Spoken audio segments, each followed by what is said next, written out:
বিশেষজ্ঞদের কথায় আনারসের উপকারও কিন্তু কম নয়। এই ফলটি আমাদের শরীরে নানা উপকারে লাগে। এতে রয়েছে fat, protein, carbohydrate, vitamin C, manganese, vitamin বি6, copper, thiamine, folate, potassium, magnesium, niacin, pantothenic acid, riboflavin, iron ইত্যাদি।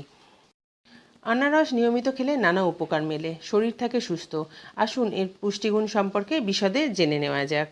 জটিল কঠিন রোগ প্রতিরোধ করে। আনারসে রয়েছে অধিক পরিমাণে অ্যান্টিঅক্সিডেন্ট। এই অ্যান্টিঅক্সিডেন্ট কিন্তু শরীর থেকে অক্সিডেটিভ স্ট্রেস দূর করে দেয়। বিষয়টি সহজে বলা যাক। আসলে আমাদের শরীরে সারাদিন বিপাকক্রিয়া চলছে। বিপাকের ফলে তৈরি হয় ক্ষতিকর কিছু উপাদান। এই উপাদানগুলি শরীরে থাকলে নানা অসুখ হতে পারে। এক্ষেত্রে আনারসে থাকা অ্যান্টিঅক্সিডেন্ট ও ফ্ল্যাভোনয়েডস এই অক্সিডেটিভ স্ট্রেস দূর করে দেয়, ফলে রোগ থাকে দূরে। সংক্রমণ কাছে ঘেঁষতে দেয় না। ভিটামিন সি সংক্রমণ দূর করে, আর এই তথ্যটি কোভিডের পর থেকেই আমাদের সকল